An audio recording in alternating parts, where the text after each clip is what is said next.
Magandang araw po muli at ngayon ay ituloy natin ang pag-aaral ng salita ng ating Panginoon at yun nga po sa ating series na may pinamagatang First Christmas, Celebrating the True Essence of Christmas.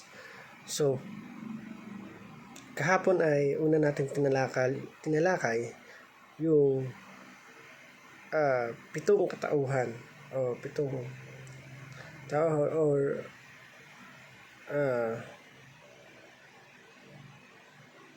seven or your seven perspective. Una nga po dito ay ang sender. At ngayon ay tatalakayin naman natin yung broker or si Angel Gabriel. So, para sa pagpatuloy ng ating talakayan ngayon, basahin natin yung banal na salita ng ating Panginoon na matatagpuan sa Lucas 1 verse 19. So sabi dito, sumagot ang anghel, "Ako si Gabriel na nakatayo sa harapan ng Diyos.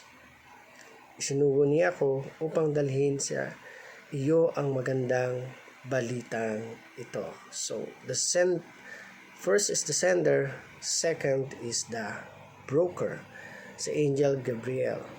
So si Angel Gabriel po ay isa sa pinakakapangyarihang anghel at siya yung pinadala ng Diyos at the time sa mga pinaka-crucial na mga pangyayari. Si Angel Gabriel yon.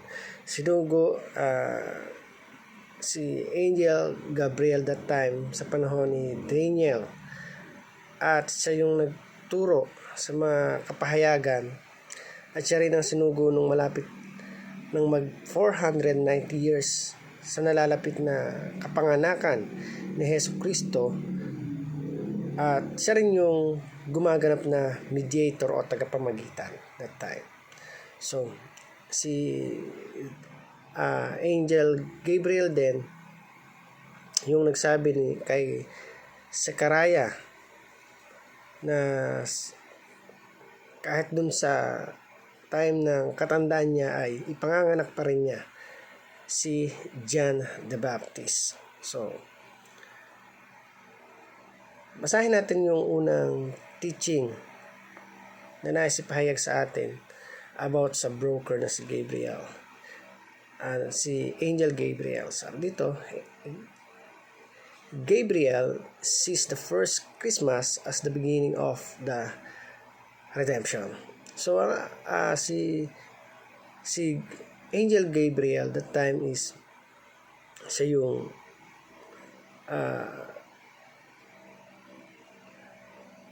ando na sa harapan ng trono ng ating Panginoon at nakikita niya yung ating Panginoong Jesus na sabi nga ay nakatayo sa tabihan ng ating Panginoon, and sabi nga yung the God the Father, the God the Son, and God the Holy Spirit. So that time ay si Angel Gabriel yung again natayo o sinusugo ng Panginoon about sa mga crucial na mga pangyayari. And during the redemption ng ating Panginoong Jesus, nakita niya or nahayag kay Angel Gabriel yung kadakilaan ng ating Panginoong Jesus. So pangalawa, sabi dito, Gabriel sees the first Christmas as the day when God emptied himself. So ito yung time na sabi nga ay Panginoon ni Angel Gabriel, nakita niya na si Jesus Christ ay nagkatawang tao, pumasok sa sinapupunan ni Mary para magkatawang tao from, sabi nga ay God to a normal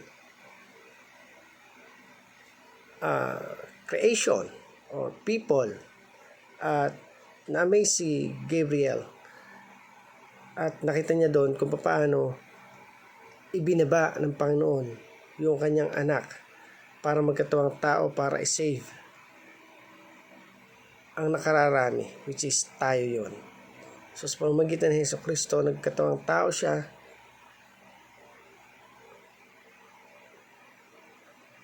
at kung ano yung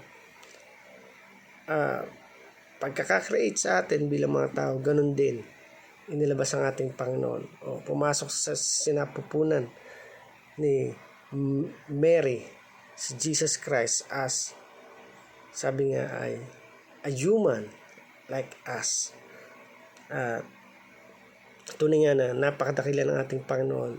We are so blessed kasi kung isipin mo, ibibigay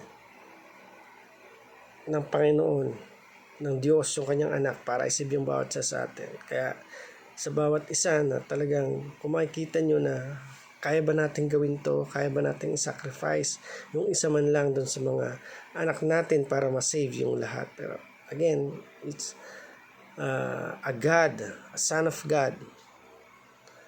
Kaya kung isipin mo, hindi mo kahigitan yung ginagawa ng Panginoon at kung mga ginagawa natin, wala pa yan sa kayang gawin ng ating Panginoon.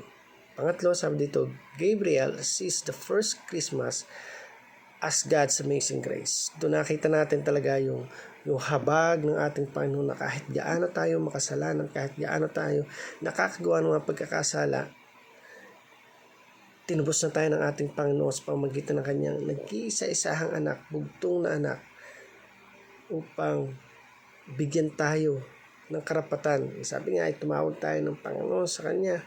Pero sabi nga hindi lahat ng tumatawag ng Panginoon ay makakapasok sa kaharian ng ating Panginoon, kundi yun lamang sumusunod sa kalwalhatian niya sa nais ng ating Panginoon.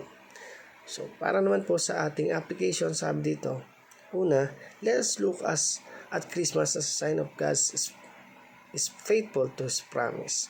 So tingnan natin na alalahanin natin na yung Christmas is a sign that God is faithful to His promise.